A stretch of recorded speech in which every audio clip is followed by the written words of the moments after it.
Hello everyone, कैसे हैं आप सभी लोग। किसी कारणवश मैंने क्लास अधूरी छोड़ दी थी, तो उसको अब पूरा करते हैं। ठीक है, आइए बिना कुछ देरी किए आगे की बातों की चर्चा करते हैं। हमने जान लिया था कि विज्ञान क्या होता है, विज्ञान कितने प्रकार का होता है, विज्ञान की कितनी शाखाएं होती है। आई थिंक हम जंतु विज्ञान की शाखाओं के बारे में चर्चा कर रहे थे। ठीक है, एक बार और मैं बता देती हूँ कि हमने विज्ञान की परिभाषा को देख लिया था।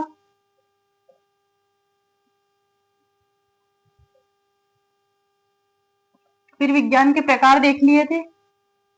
जीव विज्ञान,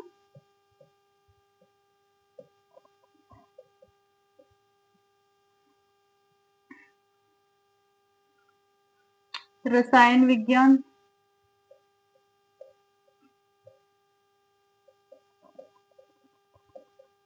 और भौतिक विज्ञान।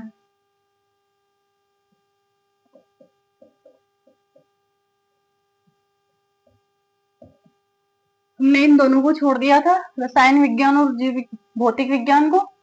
हमने जीव विज्ञान के बारे में देख लिया था। एक बार और रिवीजन कर लेते हैं। जीव विज्ञान की भी दो शाखा होती है, एक सामान्य विज्ञान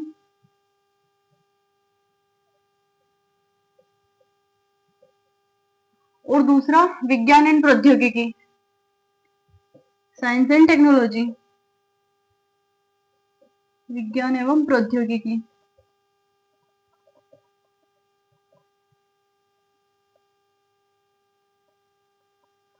साइंस एंड टेक्नोलॉजी थोड़ा बहुत बायोलॉजी में भी होता है। ठीक है, जब हम आगे पढ़ेंगे तो धीरे धीरे मैं बताती जाऊंगी कि कौन कौन से पार्ट जो पूरे मतलब पूरी तरह साइंस एंड टेक्नोलॉजी के हैं वो बायोलॉजी में भी मिक्स है। ठीक है, अब इसकी भी दो शाखाएं हमने देख ली थी। एक था वनस्पति विज्ञान,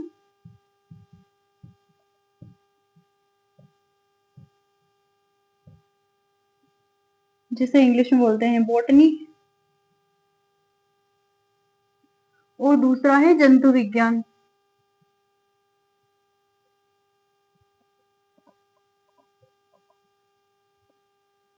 जूलॉजी।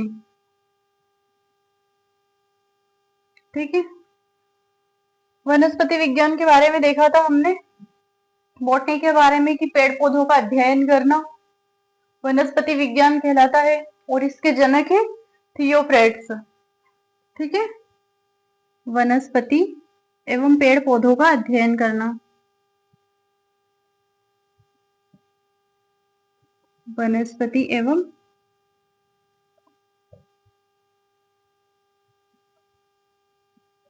पेड़ पौधों का अध्ययन।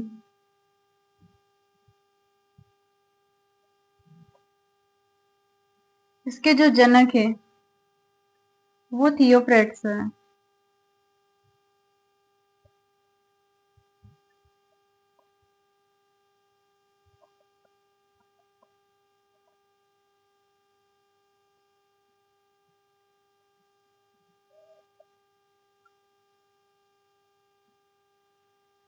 ठीक है, अब हम आ गए थे जंतु विज्ञान पर।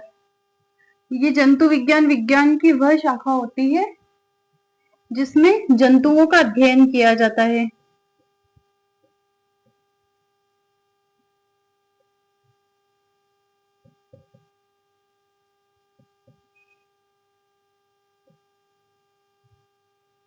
जिसमें जंतुओं का अध्ययन किया जाता है। हमें विस्तार से पढ़ना भी इसी को है। हालांकि ये भी इम्पोर्टेंट है, लेकिन इसे मैं नहीं पढ़ाऊंगी। इनमें जंतुओं का अध्ययन किया जाता है, जंतु विज्ञान कहलाता है, और इसके जनक है अरस्तु।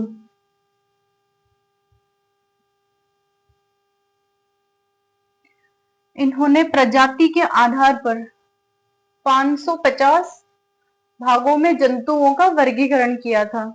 ठीक है, कुछ बातें हम अरस्तु के बारे में देख लेते हैं। इनकी जो प्रसिद्ध पुस्तक है,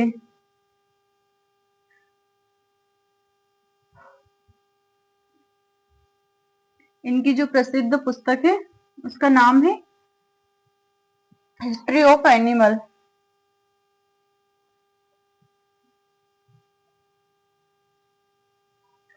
हिस्ट्री ऑफ एनिमल, ठीक है। पशुओं का इतिहास या फिर प्राणियों का इतिहास।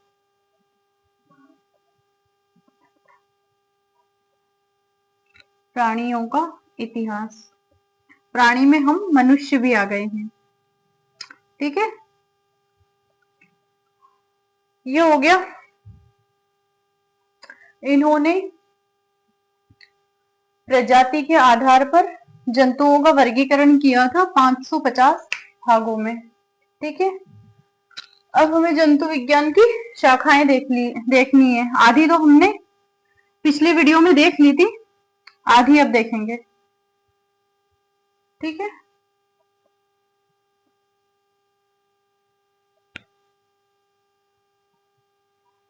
किसी को कोई डाउट हो तो कमेंट बॉक्स में पूछ सकते हो।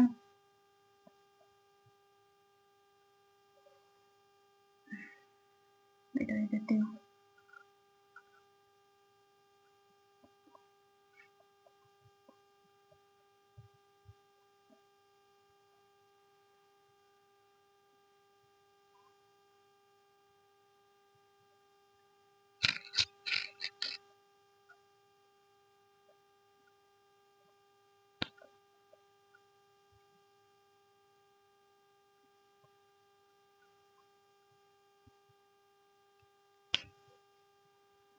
हमें देखनी है जंतु विज्ञान की शाखाएं।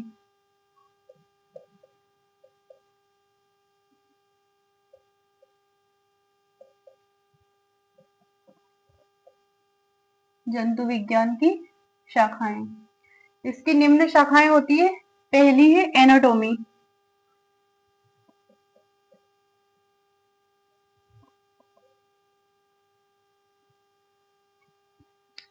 एनाटॉमी में हमें हमारे आंतरिक शरीर के जो अंग है और आंतरिक शरीर की जो संरचना होती है उनका अध्ययन किया जाता है। शरीर की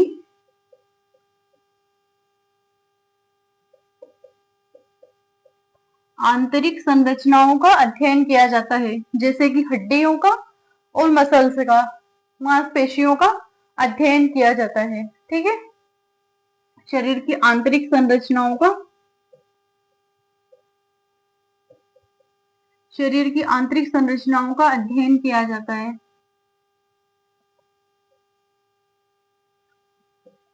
अध्ययन किया जाता है, जैसे हड्डियों, मांसपेशियां,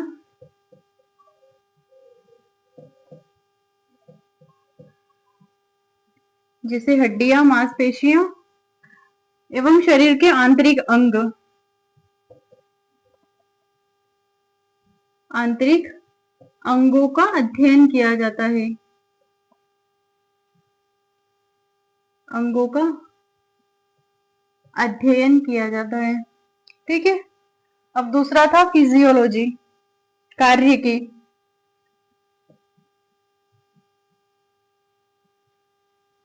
कार्य की या फिजियोलॉजी,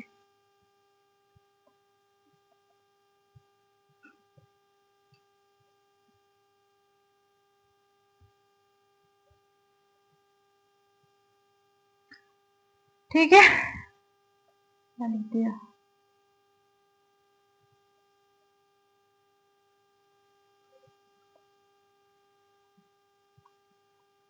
इसमें शरीर के जितने भी हमारे अंग हैं उनके कार्यों का अध्ययन किया जाता है कि वे कैसे कार्य करते हैं, हमारे शरीर के जो भी अंग है और जो भी हमारे शरीर की जो संरचनाएं हैं वो कैसे कार्य करती है, ठीक है। जैसे कि पाचन तंत्र, श्वसन तंत्र, रेस्पिरेशन, तंत्रिका तंत्र, ये सभी फिजियोलॉजी कार्य कार्य की में आएंगे, ठीक है।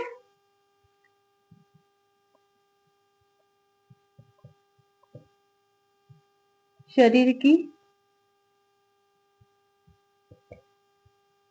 संरचना कैसे कार्य करती है, इनके कार्य का अध्ययन, शरीर की संरचना के कार्य का अध्ययन इसमें किया जाता है तथा वे एक दूसरे के साथ कैसे संपर्क साझा करती है तथा एक दूसरे के साथ कैसे संपर्क साझा करती है।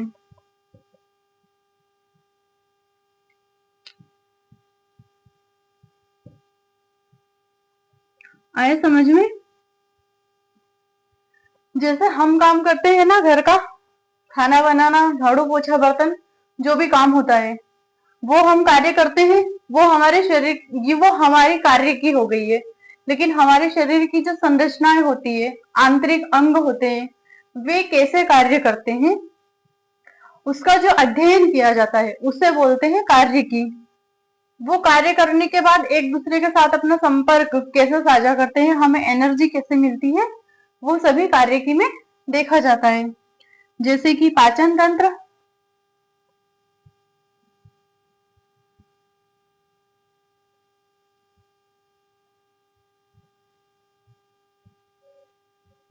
पाचन तंत्र, श्वसन तंत्र, पाचन तंत्र, श्वसन तंत्र, उत्सर्जन तंत्र,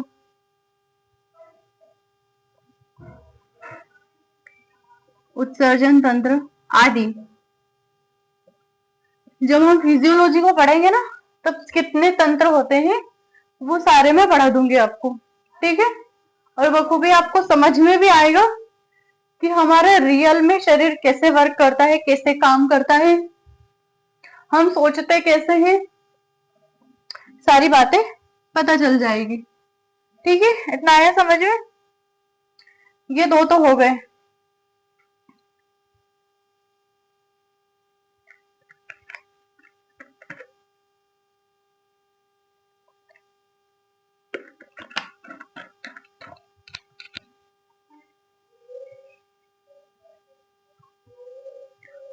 अब सेल बायोलॉजी तीसरा, ये जंतु विज्ञान की तीसरी शाखा है। सेल बायोलॉजी या कोशिका विज्ञान, ठीक है।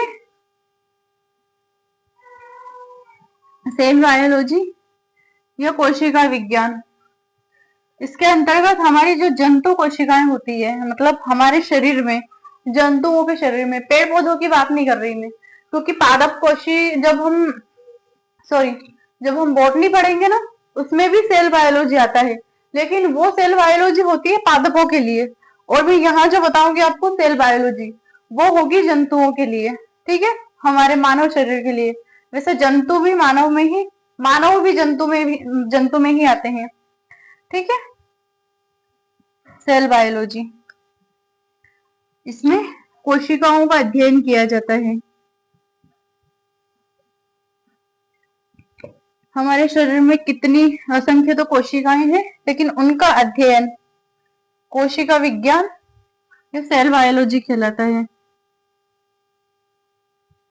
कोशिकाओं का अध्ययन। कोई मुझे बताएगा कोशिका की खोज कब और किसने की थी? कोशिकाओं का अध्ययन।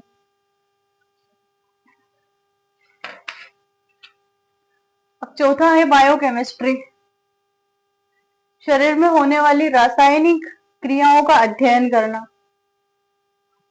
जैसे हमारे एंजाइम, हार्मोन और डीएनए, ये कैसे कार्य करते हैं, इनका अध्ययन बायोकेमिस्ट्री कहलाता है, ठीक है। ये तीन शाखाएं हो गई हमारी।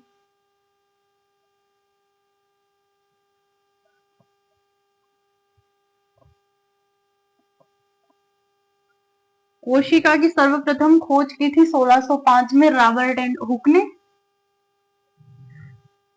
और 1838 में श्लाइडन एवं श्वाम ने इसका अध्ययन किया था, ठीक है। कहीं पर लिख लेना, जिसका बायोलॉजी से कहीं तक कोई नाता नहीं है या उसे डर लगता है, तो कृपया करके वो लिख ले इतनी सी बात कि कोशिका की खोज रॉबर्ट हुक ने की थी 1605 में तथा 1836 में श्लाइडेन एवं श्वान ने उसका नाम दिया था, सॉरी उसके बारे में अध्ययन किया था। ठीक है, अब हम चौथी शाखा पे आ रहे हैं, बायोकेमिस्ट्री।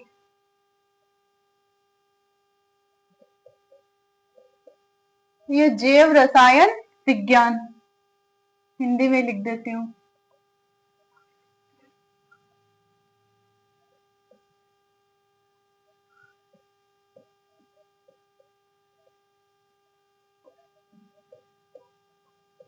जैव रसायन विज्ञान या बायोकेमिस्ट्री।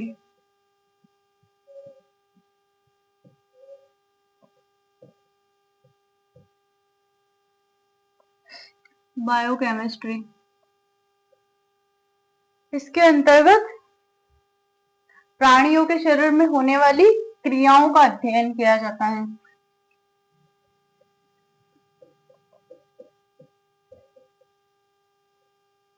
प्राणियों के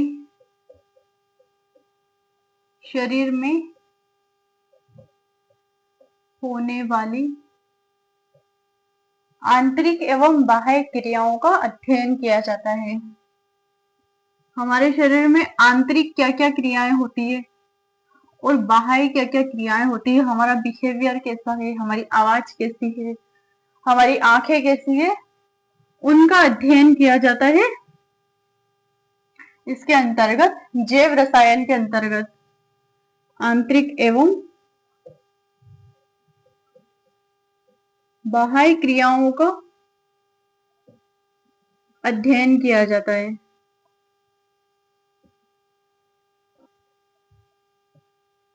क्रियाओं का अध्ययन किया जाता है।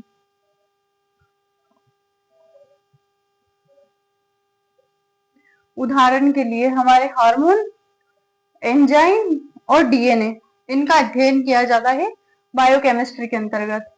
हालांकि डीएनए का जो अध्ययन किया जाता है वो बायोटेक्नोलॉजी में भी किया जाता है, ठीक है, लेकिन ये एक जंतु विज्ञान की एक शाखा है जिसे जैव रसायन या बायोकेमिस्ट्री कहते हैं। ठीक है, मैं लिख देती हूँ यहाँ पे डीएनए, हार्मोन्स एवं एंजाइम। ठीक है,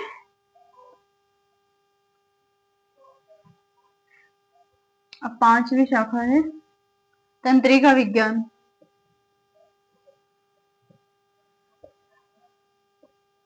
तंत्रिका विज्ञान, न्यूरोलॉजी।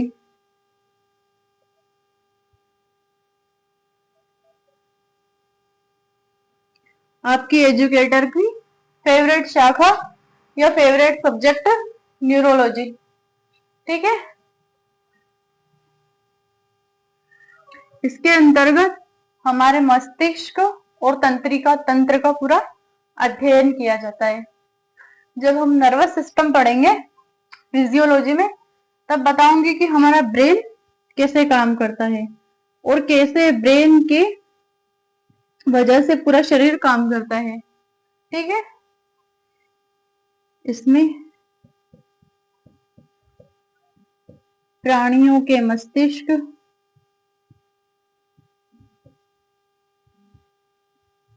प्राणियों के मस्तिष्क और तंत्रिका तंत्र, तंत्रिका तंत्र का अध्ययन किया जाता है।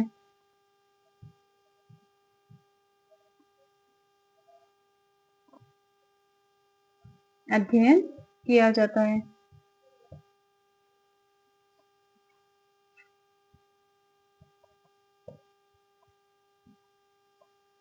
ठीक है, आया इतना समझ में? ये बायोकेमिस्ट्री में प्राणियों के शरीर में होने वाली आंतरिक एवं बाह्य क्रियाओं का अध्ययन किया जाता है कि हमारे शरीर में आंतरिक क्या क्या क्रियाएं होती है उनका अध्ययन किया जाता है।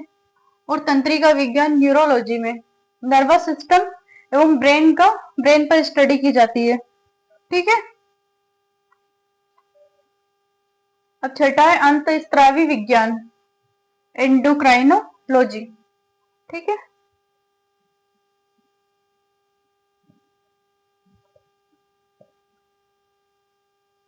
अंतःस्रावी विज्ञान, एंडोक्राइनोलॉजी।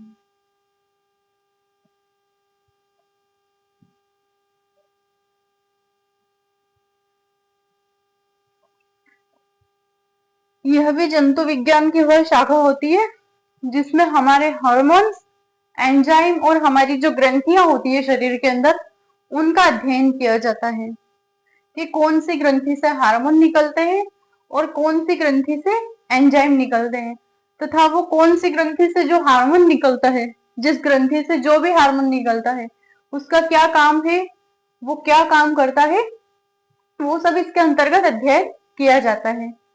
ठीक है।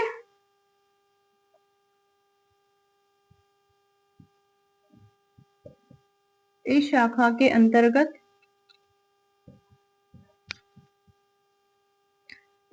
के अंतर्गत हमारे शरीर के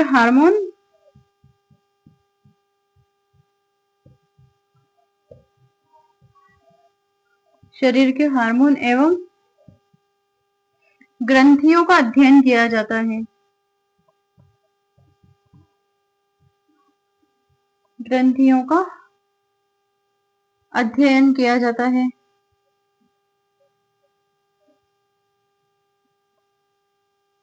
अध्ययन किया जाता है। ठीक है। कि हमारे शरीर में जिस ग्रंथि से जो हार्मोन निकलता है, वो क्या काम करता है और कैसे करता है, उसका अध्ययन इस शाखा के अंतर्गत किया जाता है। जिसको भी अभी लिखना है वो लिख ले, नहीं तो स्क्रीनशॉट ले लें।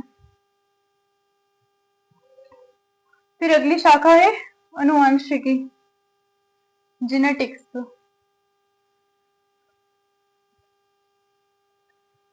जब अनुवांशिकी, जेनेटिक पढ़ेंगे तब पता चलेगा कि हमारी आंखों का रंग, हमारे बालों का शेप, हमारे नाखूनों का शेप, हमारी त्वचा का रंग, हमारी ऊंचाई, ये सब के बारे में पता चलेगा। और इनका कारण है हमारे जीन। और जीन क्या होते हैं वो जब हम जेनेटिक पढ़ेंगे, अनुवांशिकी, तब पता चल जाएगा कि माता पिता के लक्षण आने वाले संतान में कैसे आते हैं, एक पीढ़ी के लक्षण दूसरी पीढ़ी में आना। ठीक है। अब आते हैं अनुवांशिकी पे। कितनी हो गई थी? 6। अब ये है 7वीं।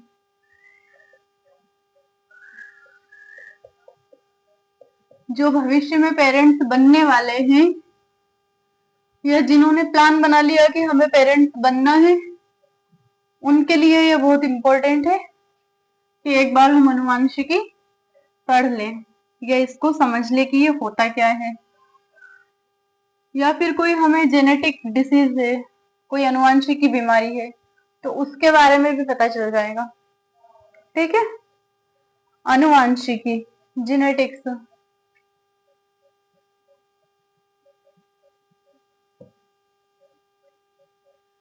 ठीक है। इसके अंतर्गत हेरिडिटी एंड जीन का अध्ययन किया जाता है। इसके अंतर्गत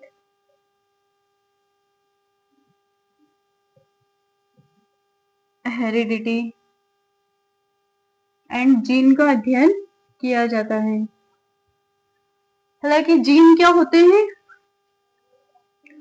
गुणसूत्र जो होते हैं क्रोमोसोम, उनको जब खींचा जाएगा तो एक धागे नुमा संरचना मिलेगी जिसे बोलेंगे डीएनए। और डीएनए का एक छोटा सा टुकड़ा,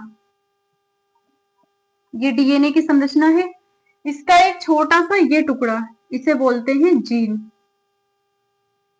ठीक है। ये लक्षणों के लिए जिम्मेदार होता है। हमारे अंदर जो भी लक्षण आते हैं वो हमारे जीन के कारण आते हैं। और ये जीन होता है डीएनए का छोटा सा एक टुकड़ा। इसी जीन की वजह से हमारी हाइट कितनी होगी, ये इसी जीन की वजह से, इसी जीन के ऊपर निर्भर करेगा। हमारी हेल्थ कैसी होगी वो भी हमारे जीन पर निर्भर करेगा। हमारी आंखों का रंग कैसा है, हमारे बालों का शेप कैसा है, हमारी त्वचा का रंग कैसा है, ये सब हमारे जीन पर निर्भर करता है। ठीक है, जब हम पूरा डिटेल में पढ़ेंगे इसे तब और पता चल जाएगा, लेकिन थोड़ी सी जानकारी के लिए बता दिया मैंने कि ऐसा होता है। ठीक है, अब दूसरी शाखा है एम्ब्रियोलॉजी, भ्रूण विज्ञान। ठीक है, अगली शाखा दूसरी क्या,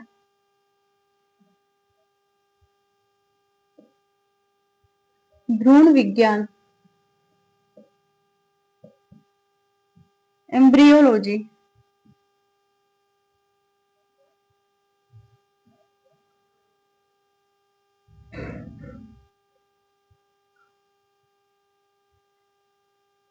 एम्ब्रियोलॉजी यह वह शाखा है, इसके अंतर्गत भ्रूण से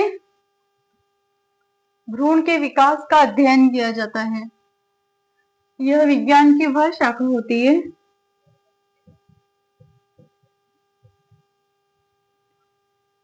यह विज्ञान की वह शाखा होती है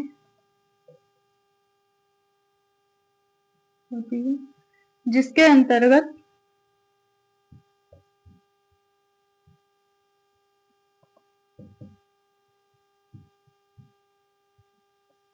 यह विज्ञान की वह शाखा होती है जिसके अंतर्गत भ्रूण के विकास का अध्ययन किया जाता है। यानी कि जब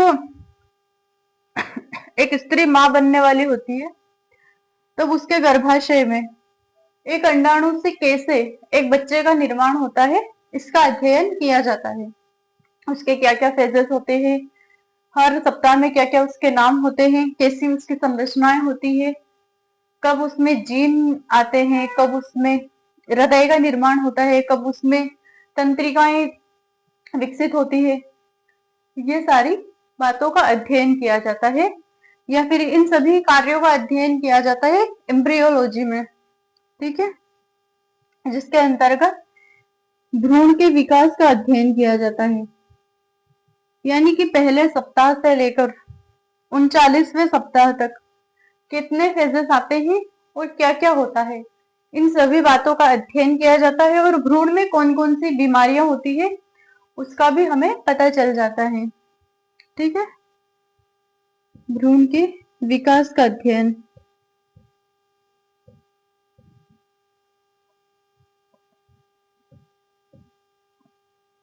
भ्रूण के विकास का अध्ययन किया जाता है। ठीक है, जैसे कि एक अंडाणु से, एक ओवम से कैसे एक बच्चे का निर्माण होता है।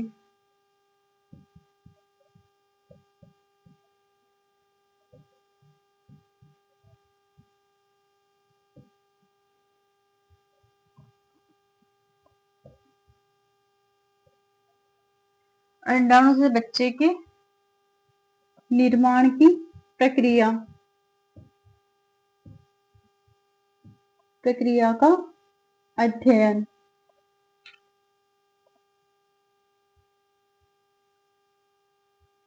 ठीक है,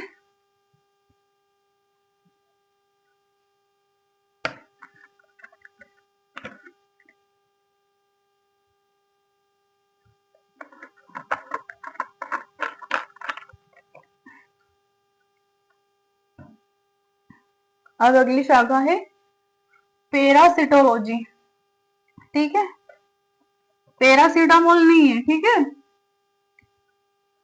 कभी आप उसको पैरासीटामोल समझ के कि हाँ मैडम ने पढ़ाया था कि पैरासीटामोल होती है एक, ये विज्ञान की शाखा नहीं होती है, वो केमिस्ट्री में एक दवाई का नाम है, औषधि का नाम है, जो कुनेन वृक्ष से बनती है बुखार के लिए। ठीक है,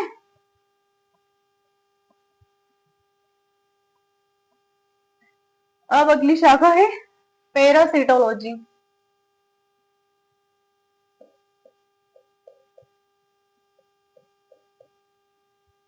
पैरासिटोलॉजी यह विज्ञान की वह शाखा है जिसमें परजीवियों का अध्ययन किया जाता है। वो जीव जो दूसरे जीवों पर निर्भर होते हैं और अपना जीवन यापन करते हैं, लेकिन उनको तो लाभ मिलता है, लेकिन जिस जीवों मतलब जिन जीवों के ऊपर वो अपना जीवन यापन करते हैं उनको नुकसान पहुंचाते हैं ये, इसलिए उनके बारे में हमें अध्ययन करना है। परजीवियों का अध्ययन।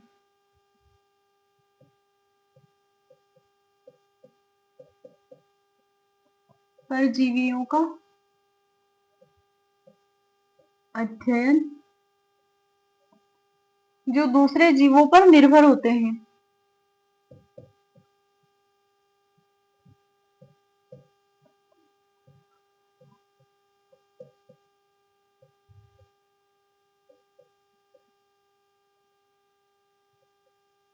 जो दूसरे जीवों पर निर्भर होते हैं और अपना जीवन यापन करते हैं।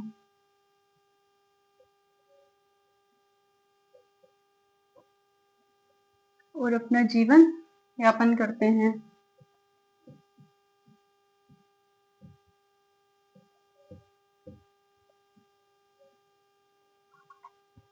ठीक है, ये पैरासिटोलॉजी होती है जिसमें परजीवियों का अध्ययन किया जाता है जो दूसरे जीवों पर अपना जीवन यापन करते हैं और दूसरे जीवों पर निर्भर रहते हैं।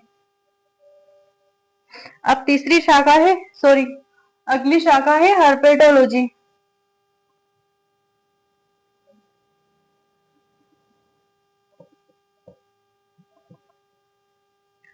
हर्पेटोलॉजी इसमें उभयचर और सरीसृपों का अध्ययन किया जाता है। सरीसृप जैसे कि छिपकली और बाकी आदि जीव जिन और उभयचर इनका अध्ययन किया जाता है। इसके अंतर्गत सरीसृपों और उभयचरों का अध्ययन किया जाता है। उभयचरों का अध्ययन किया जाता है।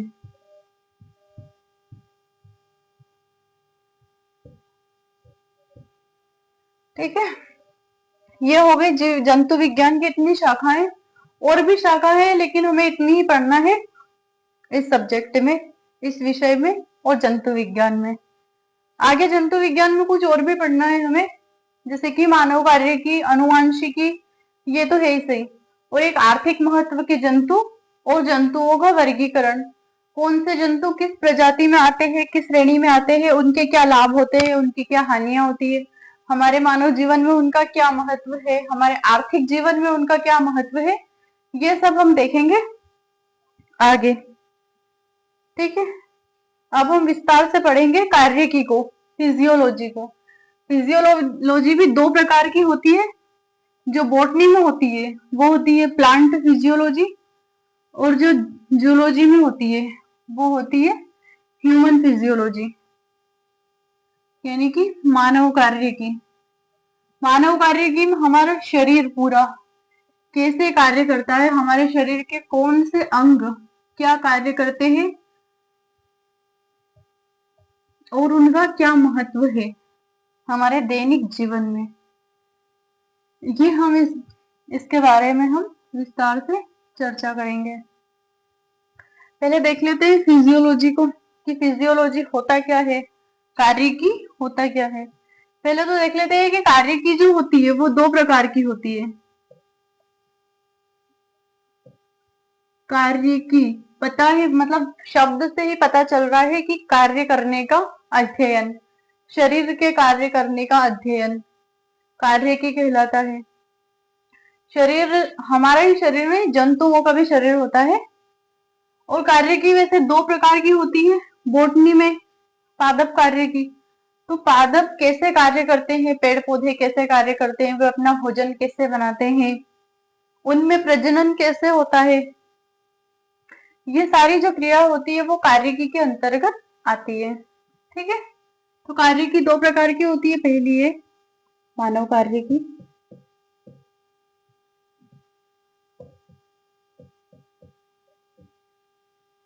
और दूसरी पादप कार्यकी।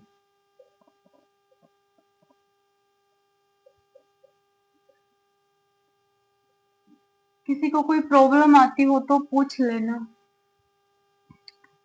ह्यूमन फिजियोलॉजी,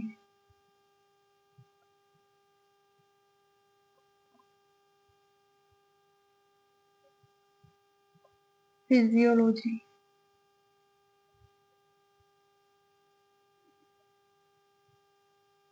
ठीक है, अब ये हो गया प्लांट फिजियोलॉजी।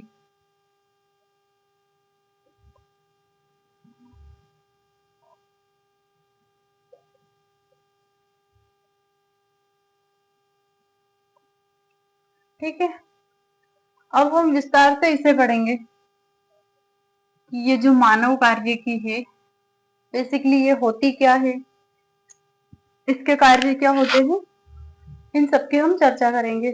ठीक है,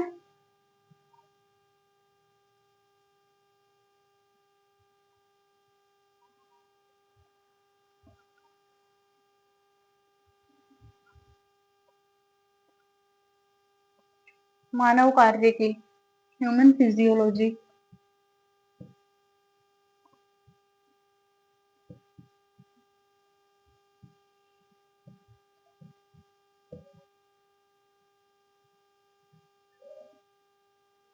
ठीक है, मानव शरीर के अंगों और प्रणालियों के कार्यों का अध्ययन करना। ठीक है, ये मानव कार्य की परिभाषा है। मानव शरीर के अंगों और प्रणालियों के कार्यों का अध्ययन करना। ठीक है, एक बार मैं लिख देती हूँ। मानव शरीर के अंगों और प्रणालियों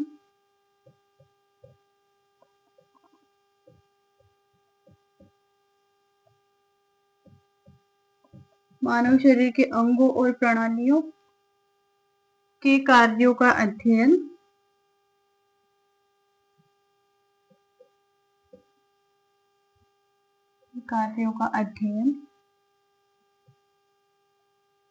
मानव कार्य की कहलाता है। अध्ययन करना मानव कार्य की कहलाता है।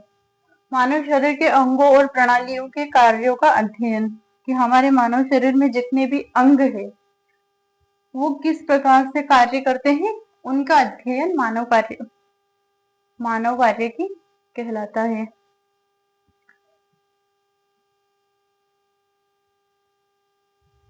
इसमें शरीर के जो विभिन्न अंग है हमारे, वो कैसे कार्य करते हैं और हमारी जो जीवन प्रक्रिया है वो कैसे चलती है, इसका अध्ययन भी इसी में आ जाता है। ठीक है, अब जो ये मानव कार्य की है ये कितने प्रकार की होती है, हम इसमें क्या क्या पढ़ेंगे आज हम इसे भी देख लेते हैं। ठीक है,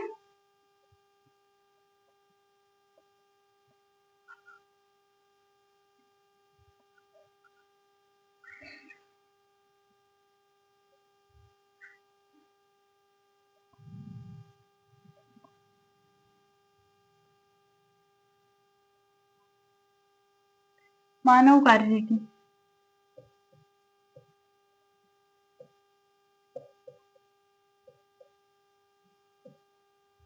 मानव कार्य की या ह्यूमन फिजियोलॉजी, ह्यूमन फिजियोलॉजी।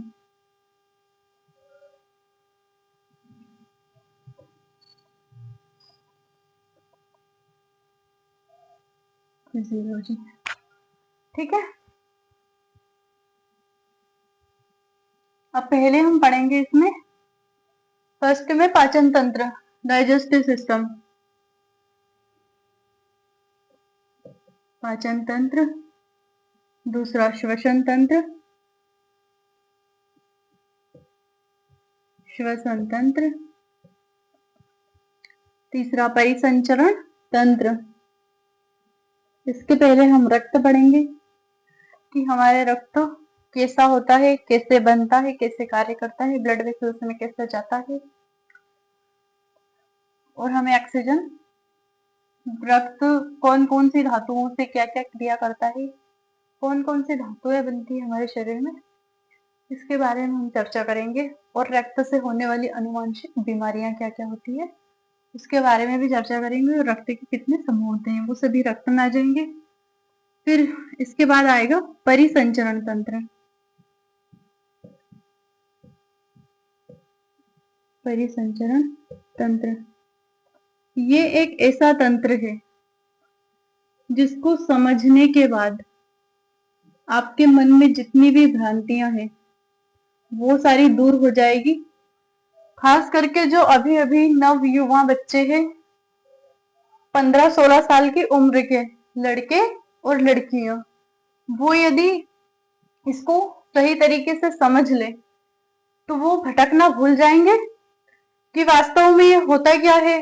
और जिसको वो इश्क मोहब्बत, दिल दीवाना हो गया, मेरे दिल में आके कोई बस गया, वो सारी बातें नहीं होगी।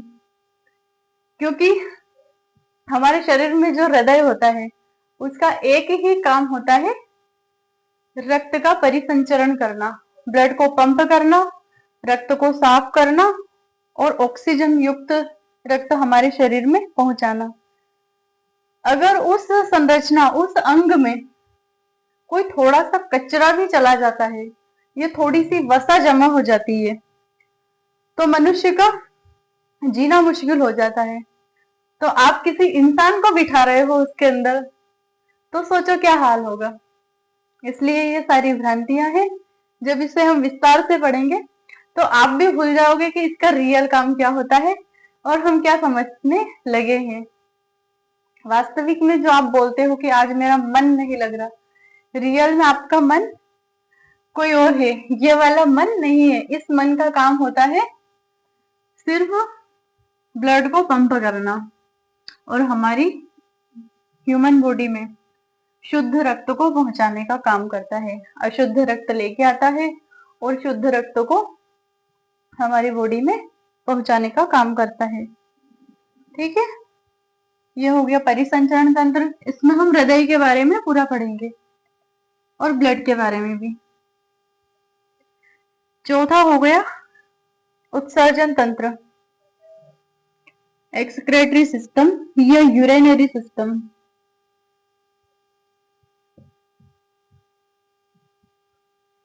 उत्सर्जन तंत्र, एक्सक्रेटरी सिस्टम। ठीक है, पांचवा हो गया कंकाल तंत्र, पेशी एवं कंकाल तंत्र।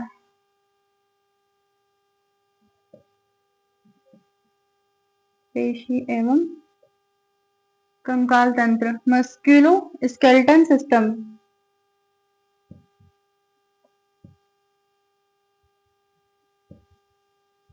पेशी एवं कंकाल तंत्र।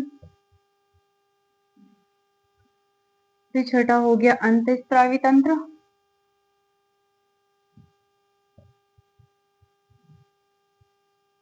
अंतःस्रावी तंत्र।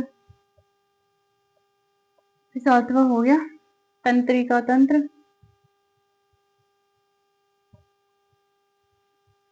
तंत्रिका तंत्र।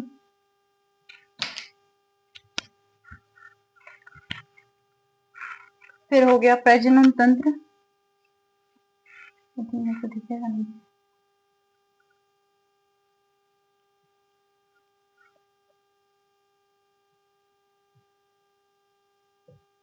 प्रजनन तंत्र।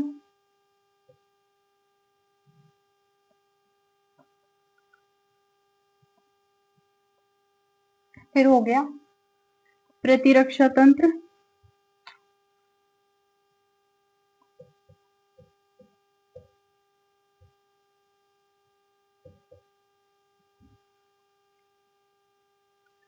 फिर है संवेदांग, सेंसरी ऑर्गन।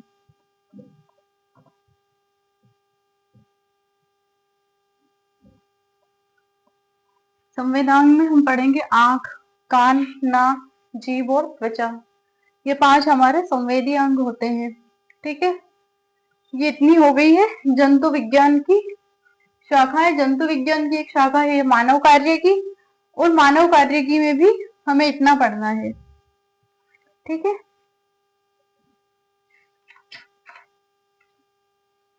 हम थोड़ा सा कुछ देख लेते हैं पाचन तंत्र के बारे में। पाचन तंत्र के बारे में पढ़ने से पहले हम थोड़ा देख लेते हैं कि हमारे पृथ्वी पर जीवन की उत्पत्ति कैसे हुई और ऑक्सीजन की उत्पत्ति कैसे हुई है। ये जो क्लास 11th की जो एनसीईआरटी है, ओल्ड एनसीईआरटी, उसका जो अध्याय 16 है वो है पाचन और अवशोषण, और उसका चैप्टर नंबर 1 है पोषण। तो पोषण क्या होता है ये हम देखेंगे कि हमारे भोजन के छोटे छोटे टुकड़े या भोजन के छोटे छोटे अवयव जो ठोस अणु से लिक्विड में परिवर्तन होते हैं और जिससे हमें ऊर्जा मिलती है, उन्हें पोषण कहते हैं। जिससे हमारा जीवन यापन होता है उसे पोषण या न्यूट्रिशन कहते हैं। ठीक है, तो पोषण के आधार पर जीव 2 प्रकार के होते हैं। पोषण के आधार पर जीवों का वर्गीकरण।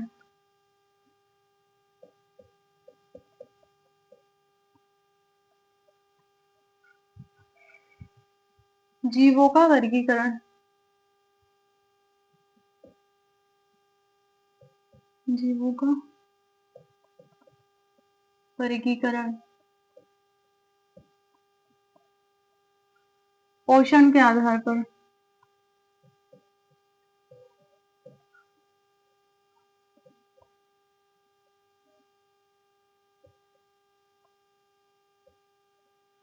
पोषण के आधार पर जीव 2 प्रकार के होते हैं। पहले होते हैं स्वयं पोषी, जो अपना भोजन स्वयं बनाते हैं, और दूसरे होते हैं परपोषी, जो दूसरे ऊपर आश्रित होते हैं। जैसे कि हम मानव, हम मनुष्य शाकाहारी भी है, मांसाहारी भी है और सर्वाहारी भी है। हम सभी में आते हैं, तो हम अपना भोजन स्वयं तो नहीं बना पाते हैं। अब आप बोलोगे कि हम भोजन अपना स्वयं बनाते हैं क्योंकि रोटी हम स्वयं बनाते हैं, तो उसकी बात नहीं कह रही हूं मैं। हम गेहूं स्वयं नहीं बना सकते हैं, वो प्रकृति बनाती है। तो इसलिए हम प्रकृति पर आश्रित है अपना जीवन यापन करने के लिए। इसलिए हम परपोषी में आते हैं। हमारा पोषण करने के लिए, हमारे पोषण के लिए, हमारे जीवित रहने के लिए और हमारी अन्योन्य क्रिया करने के लिए हम दूसरों पर आश्रित होते हैं।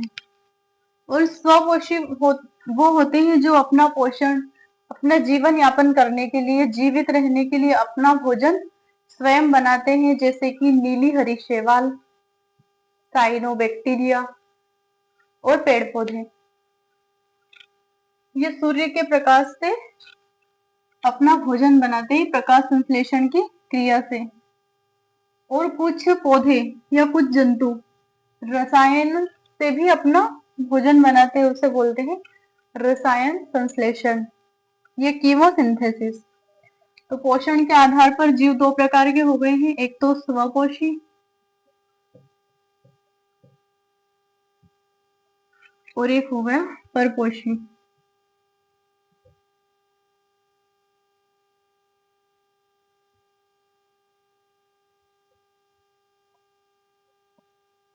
परपोषी, ठीक है। अब स्वपोषी में तो आ गए पेड़ पौधे जो प्रकाश संश्लेषण की क्रिया करते हैं। ये प्रकाश संश्लेषण या फोटोसिंथेसिस से अपना भोजन बनाते हैं।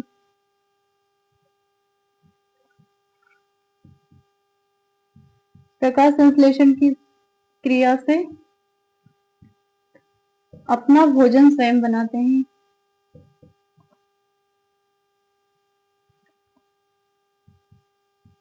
अपना भोजन स्वयं बनाते हैं। इसे प्रकाश स्वपोषी कहते हैं। जैसे कि नीली हरी शैवाल,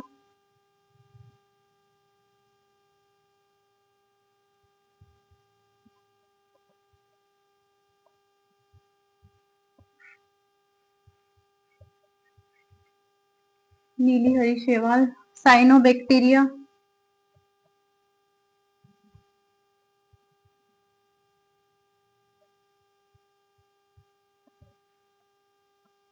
साइनोबैक्टीरिया और पेड़ पौधे।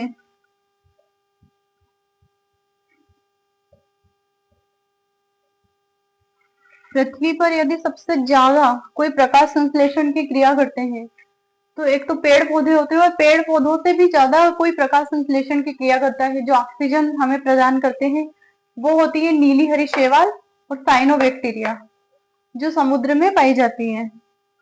ठीक है, एक बात का और ध्यान रखना कि पृथ्वी पर जब जीवन की उत्पत्ति हुई थी तब ऑक्सीजन की उत्पत्ति नहीं हुई थी, ऑक्सीजन की उत्पत्ति से पहले ही जीवन की उत्पत्ति हुई थी। और जो जीव आए थे पृथ्वी पर बिना ऑक्सीजन के, उन्होंने ऑक्सीजन बनाई, उसके बाद फिर उस ऑक्सीजन के कारण अन्य जीवों का भी उत्पन्न हुआ है, अन्य जीव भी उत्पन्न हुए हैं, अन्य प्राणी भी उत्पन्न हुए हैं। ठीक है, अब आ जाते हैं परपोषी पर। परपोषी वे जीव होते हैं जो अपने जीवन यापन करने के लिए दूसरों पर आश्रित होते हैं, जो अपना भोजन स्वयं नहीं बनाते हैं।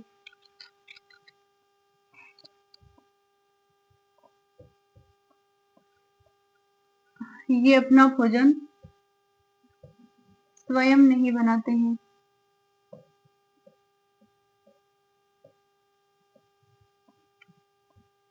स्वयं नहीं बनाते हैं तथा दूसरों पर निर्भर रहते हैं, तथा जीवन यापन के लिए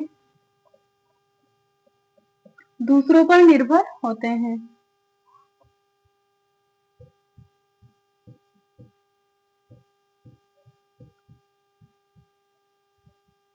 दूसरों पर निर्भर रहते हैं। उदाहरण के लिए पृथ्वी पर जितने भी प्राणी पाए जाते हैं, प्राणी में सारे जंतु और हम मानव भी आ गए हैं। हम भी परपोषी में आते हैं क्योंकि हम अपना भोजन स्वयं नहीं बनाते हैं। हम पेड़ पौधों पर आश्रित रहते हैं, हम जंतुओं पर आश्रित रहते हैं, हम प्रकृति पर आश्रित रहते हैं, क्योंकि हम जल भी स्वयं नहीं बनाते हैं। हमारे जीवन यापन के लिए हमें जल की आवश्यकता होती है, तो वो भी हमने नहीं बनाया है। हमें वायु की आवश्यकता होती है, वो भी हमने नहीं बनाई है। इसलिए हम पूरी तरह से प्रकृति पर निर्भर है, प्रकृति पर आश्रित है, इसलिए हम परपोषी कहलाते हैं। आया इतना समझ में? अब परपोषी में भी कुछ जीव आते हैं।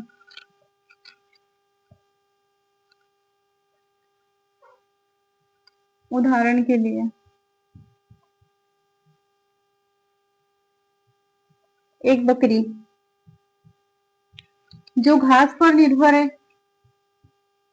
यानी कि पेड़ पौधों पर निर्भर है, ये भी अपना भोजन स्वयं नहीं बनाती, ये पेड़ पौधों पर निर्भर है। पेड़ पौधे तो अपना भोजन स्वयं बना लेते हैं, बकरी पेड़ पौधों पर निर्भर है, ये शाकाहारी हो गई। लेकिन ये जो शाकाहारी है, ये किसी और का भोजन बन रही है जो मांसाहारी जीव है, जैसे कि शेर, बाघ, ये मांसाहारी जीव है। अब वो भी दूसरों पर आश्रित है, वो मांस पर आश्रित है।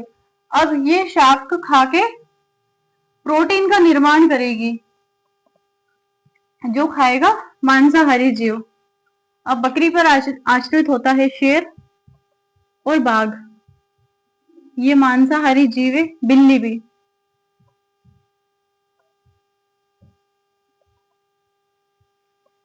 ये पेड़ पौधों पर आश्रित थी, अब ये किसी और का भोजन बनी, वो बने बाघ और बिल्ली का और शेर का। वैसे जो बाघ जो आते हैं वो बिल्ली की ही प्रजाति के, बिल्ली और बाघ दोनों की प्रजातियां एक ही है। ठीक है, इतना हो गया। अब पर पोषी में भी कुछ वर्गीकरण किया हुआ है कि जो जीव है वो कितने प्रकार के होते हैं और कौन कौन से होते हैं। ठीक है, आइए अब उनको देख लेते हैं आज।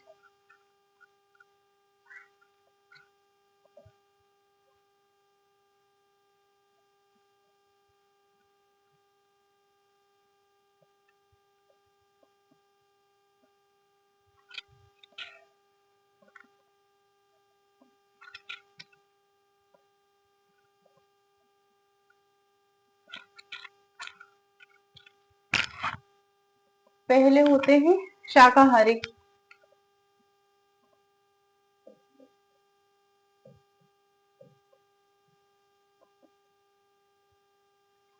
शाकाहारी वो जीव होते हैं जो मरना पसंद करेंगे लेकिन घास फूस को नहीं छोड़ेंगे और घास फूस के अलावा कुछ खाएंगे भी नहीं। जो पूरी तरह से पेड़ पौधों और पत्तियों पर निर्भर होते हैं, जो घास पर निर्भर होते हैं, उन्हें शाकाहारी बोलते हैं।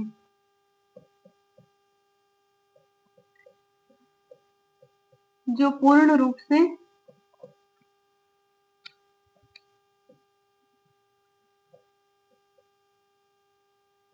पेड़ पौधों पर निर्भर रहते हैं, पेड़ पौधों पर निर्भर रहते हैं, उन्हें शाकाहारी कहते हैं।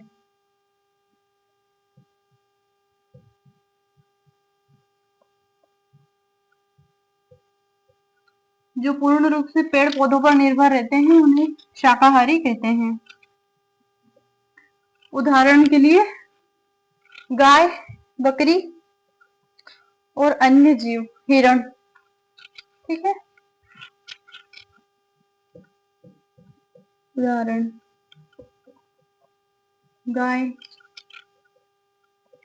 बकरी और अन्य जीव। खरगोश, खरगोश भी शाकाहारी खाता है।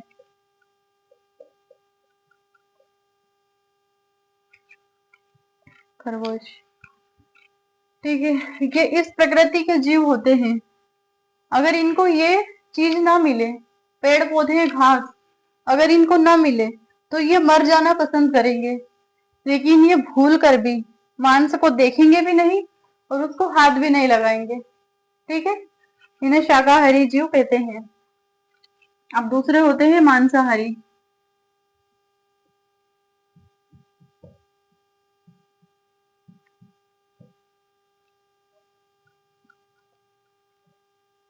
ये उस प्रकृति के जीव होते हैं जो मांस पर ही निर्भर रहते हैं। अगर इनको मांस ना मिले, अगर कोई सॉरी शेर को अगर मांस ना मिले 15 दिन तक या 1 महीने तक मांस ना मिले तो शेर मरना पसंद करेगा, लेकिन वो घास नहीं खाएगा। ठीक है, वे जीव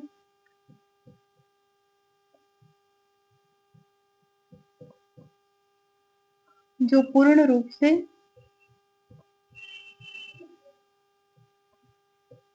से घास सॉरी पूर्ण रूप से मांस पर निर्भर होते हैं,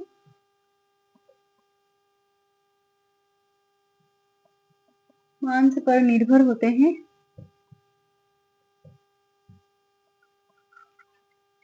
मांस पर निर्भर होते हैं, मांसाहारी कहलाते हैं। मांसाहारी कहलाते हैं। ठीक है, उदाहरण शेर, बाघ आदि। ठीक है, अब आगे और जीव है सर्वाहारी। सर्वाहारी ऐसे जीव होते हैं जो पेड़ पौधों पर भी निर्भर होते हैं और मांस पर भी निर्भर होते हैं। ठीक है,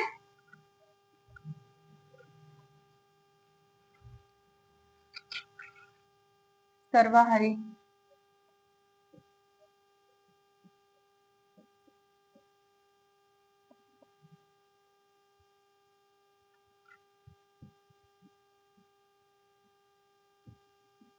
ऐसे जीव जो मांस और शाक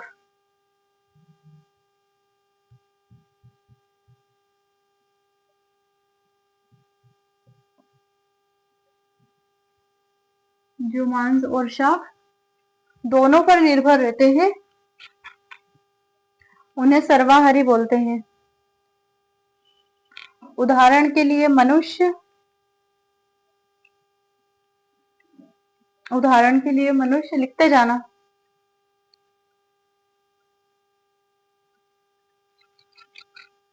और बिल्ली, बिल्ली सर्वाहारी में आती है क्योंकि बिल्ली ब्रेड बिस्किट सभी खा जाती है। कुत्ता, कुत्ता भी सर्वाहारी प्रकृति में आता है क्योंकि कुत्ता मांस पर भी निर्भर होता है और पेड़ पौधों पर भी निर्भर होता है क्योंकि कुत्ता रोटी खा लेता है और रोटी बनी है गेहूं के पौधे से। ठीक है, गेहूं भी शाकाहारी है। चल जो शाक पर निर्भर होते हैं, शाक और मांस दोनों पर निर्भर होते हैं।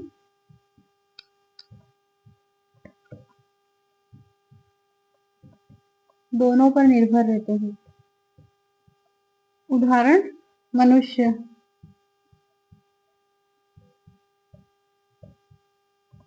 मानव,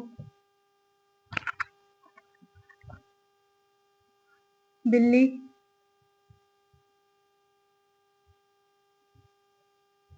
और कौवा।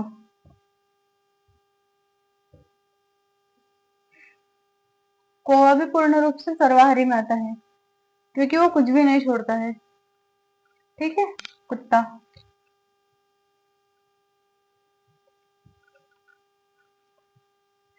एक प्रकार के और जीव होते हैं मलभोजी।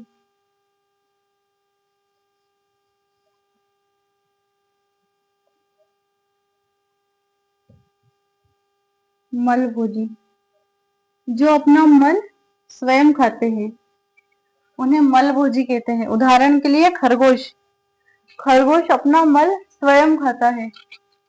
और क्यों खाता है, जब हम पाचन तंत्र पढ़ेंगे तब मैं बता दूंगी आपको कि खरगोश अपना मल क्यों खाता है। ठीक है, और एक और प्रजाति होती है, सॉरी, एक प्रकार के और जीव होते हैं नरभक्षी।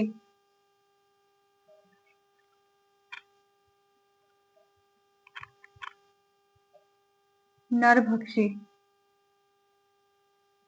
जो अपनी ही प्रजाति के जीवों को खा जाते हैं अपने जीवन यापन करने के लिए। ठीक है, नरभक्षी वे जीव होते हैं जो अपनी ही प्रजाति के जीवों को खा जाते हैं। जैसे कि एक बड़ी मछली छोटी मछली को खा जाती है, एक मगरमच्छ मछली को खा जाता है। ये अपनी ही प्रजाति के जीवों को खाते हैं। अफ्रीका एक महाद्वीप है और उसके पश्चिमी भाग में अन्य देश है। उन देशों में कुछ प्रजातियां, मनुष्य की प्रजातियां भी ऐसी पाई जाती है जो अपनी ही प्रजाति के जीवों को खा जाते हैं। हमारे भारत में अंडमान निकोबार में भी कुछ ऐसी प्रजातियां पाई जाती है जो वो मनुष्य की प्रजाति ही है वो, और वो मानव को ही खा जाते हैं। ठीक है, ये हो गए मलभोजी जो अपना मल स्वयं खाते हैं अपने पाचन के लिए, उनकी मजबूरी होती है, उन्हें अपना मल खाना पड़ता है उनके पोषण के लिए और पाचन को पूरा करने के लिए। ठीक है, और नरभक्षी जो अपनी ही प्रजाति के जीवों को खा जाते हैं अपने जीवन यापन करने के लिए। जैसे कि एक बड़ी मछली छोटी मछली को खा जाती है। और अंडमान निकोबार में कई ऐसे, अंडमान निकोबार जो द्वीप समूह है उसमें कई ऐसी प्रजातियां हैं जो अपनी ही प्रजाति के जीवों को खा जाती है। वो प्रजातियां मानव की होती है और वो मानव को ही खा जाते हैं। ठीक है, अब हम कल से शुरुआत करेंगे पाचन तंत्र की, मानव कार्य की में पहला टॉपिक है पाचन तंत्र, डाइजेस्टिव सिस्टम। आज के लिए इतना ही। आशा करती हूँ कि ये विज्ञान का एक परिचय आपको समझ में आया होगा। ऐसे ही आगे पढ़ते रहिए। Bye, good night.